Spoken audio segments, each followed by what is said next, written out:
So, into our Sunday games. And it's time to find out, Chris Zook, how many points is the Battle Dome worth? And how can you answer that question when they haven't played there yet? Well, you go back to 2020. Jonathan Hayes, now the offensive coordinator of the Arlington Renegades, he piloted them to a 29-9 win back in March of 2020. That was in front of 30,000 rabid fans. The spread in that game was 9 in the hook. So a bigger number than we have here 3 years later. They won that game 29-9, like I said. And when they covered, they came back the following week. The odds makers made them a 12-point favorite. So at that point, all the value disappeared. I'm saying that to say, if you're betting on the Battle Dome and you trust St. Louis, don't wait to get involved in this game. You're laying 4. You've seen what that environment at Audi Field does for the DC Defenders. Now add 15,000 onto that and imagine what you'll get. The Battle Dome is going to be a special atmosphere. And all those people who had their NFL team just hijacked from them when the Rams left, they're not happy. And they don't care that COVID shut down the XFL in 2020. They're still going to be back in St. Louis to root on their team. And that wasn't even the only thing that was stolen from the St. Louis Battlehawks since 2020. Bob Stoops, now the head coach of the Arlington Renegades, employed their damn head coach, their offensive coordinators. Think about it. Who else? The kicker and the punter? Marquette King and Russolino were over here in St. Louis. A handful of other guys. Will Hill. So, if that's not enough for you, St. Louis just lost a game that they should have won. They could have won, where their quarterback got smoked on the last play of the game on that 4th and 15. That fired them up enough to start a fight before they got back on the plane to go to Arlington. How do you think they feel now? Pissed off. You think those guys didn't hear A.J. McCarron's diatribe to Dean Blandino and the XFL officials in the post-game press conference? You think Anthony Beck doesn't have them feeding off of what went on in D.C. and using it as motivation? Their starting left tackle got suspended 2 games for defending his quarterback. That is the kind of stuff that guys use as fuel. And I would not want to be the Arlington Renegades heading to St. Louis this week. You won't find a more motivated team in the XFL than the Week 4 edition of the St. Louis Battlehawks. So let's break down the matchup. That Arlington offense against the St. Louis defense. How will Jonathan Hayes try to spoil the party in St. Louis? Here's a start. Gain yards and score points. Something Arlington has had trouble, frankly, with this year. We told you Monday, 8th in passing, 8th in rushing, 8th in touchdowns. They have less than 360 passing yards. Ben DiNucci had that in 1 game. This guy, Renegade Cade, comes rolling into my replies the other day. And he tells me that the Arlington-Houston game was rigged. I love it. This is what we need in the XFL. We need these fan accounts who just come at us with the most ridiculous stuff. I think sometimes the XFL Twitter accounts are a little reserved. Outside of my guy from the Vegas Vipers, Dylan Mooney, he knows how to stir the pot. I want to see you guys going at each other. Renegade Cade, maybe he should be hired to take over Arlington's social media. If you need any ideas, you can always YouTube The Rock bullying people for 9 minutes. Masterclass in how to chirp. So let's get back on topic here. If that Arlington offense decides that they want to play villain and completely spoil this home opener for St. Louis, Jonathan Hayes is going to need to put on a clinic here. They have the talent to do it from a play calling standpoint and from the guys on the field.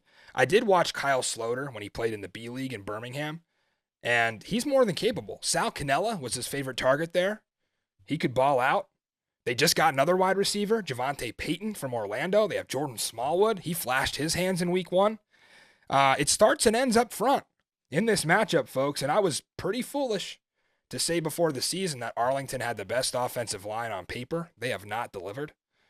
Coach Jaime got to get the guys fired up now. This is a big one, and that crowd's going to be loud. You got to make sure your guys have their timing right. There are definitely holes to be exploited in this Donnie Abraham St. Louis defense. In fact, we saw DC score 34 points, not all of them on offense, but they had 3 offensive touchdowns. That's as many as Arlington has scored all season. So it's time for the Renegades to figure something out here. Flipping sides of the ball, we go to the St. Louis offense against that Arlington defense. Here's what I'm the most torn on when I look at how this all aligns. How will the officials react to A.J. McCarron's message from last Sunday? There's 2 ways that you can look at this. I don't think there's any in between. Either he becomes the Aaron Rodgers of the XFL and starts to get every single call because they want to promote him as the face of the league and protect him, or they bury him. And it gets even worse. He talked about no DPIs. He talked about no late hit calls. Will the officials go on revenge for what was said about them? I don't think they can afford to. They don't have that kind of leverage in this league. I know sometimes you've heard about NFL officials. You got to get on their good side. If you're a rookie, you're just not going to get the calls. But they don't have the leverage to do that with A.J. McCarron. This league from the very top is promoting quarterback play. And A.J. could very well be the face of that here in year 1, even if he is a one and done in the XFL. So I think A.J. is going to start getting his calls. It's not going to fall on deaf ears, what he said. So you're welcome, St. Louis fans, for asking that question in the press conference, because otherwise he never would have got to say it. He would have just thought it in his own head. They got to run the ball better in St. Louis, but I think that you're going to see explosive plays. And that's why this 36.5 number is a little low to me. I think St. Louis could go for 30 points here. I know Arlington's defense has been impressive. They've recovered a ton of fumbles and caused chaos up front. But you're going to see explosive plays from the St. Louis Battlehawks in front of that crowd. They're going to feed off that. I think they'll score on defense. So they can get 30 of those 36 on their own here, I think. So St. Louis is the pick. And for everything I told you, I think it'd be a pretty safe cover. And if you're looking at that over, if you don't want to bet the side, I think that's the play as well. Zook, are you in alignment here on the Battlehawks? We normally agree. Yeah. St. Louis defeated your Seattle Sea Dragons in a game that you thought maybe got away from Seattle. But you have to respect how good they are in late game situations. I wouldn't necessarily take that away from them for what happened against DC, because they probably shouldn't have even been in that game, right? It was a 14-point game, and they force a fumble at the 1-yard line. All of a sudden, they have life. So they technically did come back in that game as well. Yeah. 4 of them last week. Yeah. Mm-hmm. That's not like them. Yeah. Yeah. Right.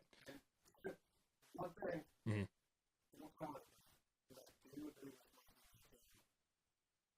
Are you feeling all right? Even better than Ben DiNucci, huh? Okay. You have to look at that from a perspective of, are we talking about who do you want to have the ball with 2 minutes left down 6? Or statistically, right? Because statistically it's DiNucci. But who do you trust in a late game situation? A.J. McCarron, short list. And Mikey Manziel's been on top of the Battlehawks all year. He bet them last week, lost that one. He picked them when they played against Seattle. He's been on them all season. This will be the game of the week, in my opinion. It's just so much on both sides. You have Bob Stoops. You know, he stole all these players and coaches over from St. Louis. He got that new regime for the Battlehawks. All those guys want to play villain. The crowd will be rocking. This game's going to be a treat. And for the first time all season, St. Louis Battlehawks return home to the Dome at America's Center. We can't wait for that one.